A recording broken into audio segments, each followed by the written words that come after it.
خدا کی وحدانیت نہیں تھی، لیکن کیا وہ جاہل تھے؟ ان کے پاس انفارمیشن نہیں تھی، علم نہیں تھا؟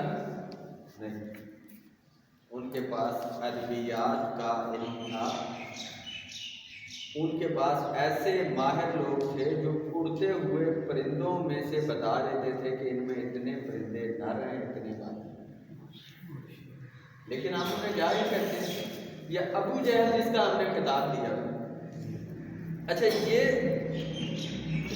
زمانہ ترقی کرتا جا رہا ہے، زمانہ بدلتا جا رہا ہے، تیز ہوتا جا رہا ہے، اور اس کے ساتھ ساتھ ہمیں یہ بتایا جا رہا ہے کہ لوگ ترقی کر گئے ہیں۔ اب وہ پہلے والی بات نہیں ہے، پہلے جہالت کا دور تھا، اگنورینس تھی، یہ نہیں تھا، یہ نہیں تھا۔ قرآن کیا کہہ رہا ہے کہ تمہارے سے پہلے والے لوگ تمہارے سے زیادہ طاقتور، آثارا فی الارض۔ اچھا، ان آیتوں میں آگے جا کے ذکر ہوتا ہے کہ یہ جو لوگ تھے وہ تمہارے سے زیادہ زمین پر اپنے اثرات چھوڑ کر گئے۔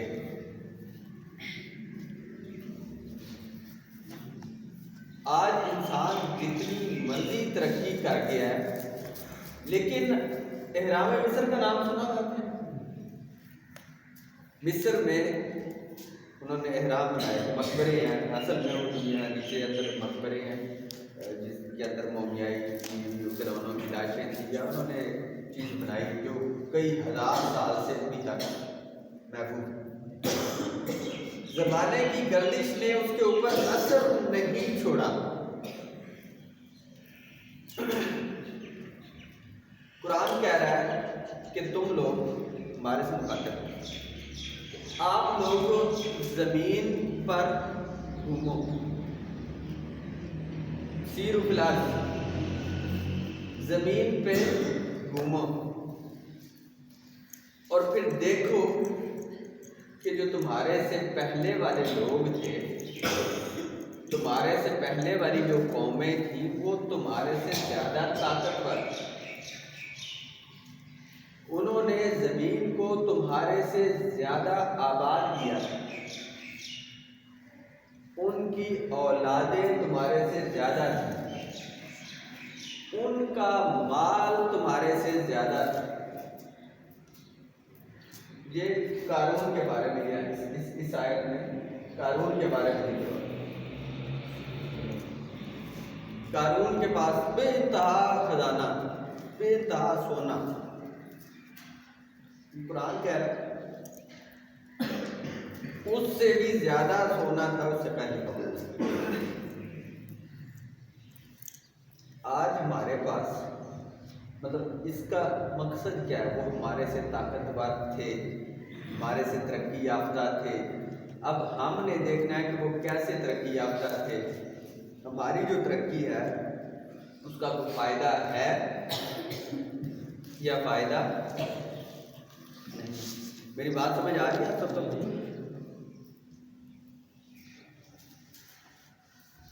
ابھی دنیا میں جدید ترین جاسوسی کا جو نظام ہے وہ کیا ہے؟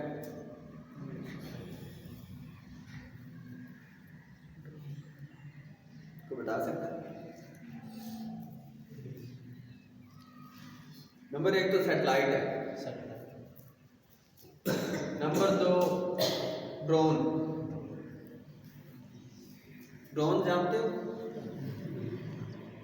ڈرون ایک ایسے ہیلی کاپٹر، جہاز، کوئی چیزیں چھوٹے سے پرندہ نما جو جا کے انسپیکشن کرتے ہیں اس علاقے میں کیا ہو رہا ہے، جنگوں میں استعمال ہو، ٹھیک ہے۔ قرآن نے اس ہمارے آج کے ڈرون سے جدید ترین ڈرون کا تذکرہ کیا ہے، وہ کہاں ہے؟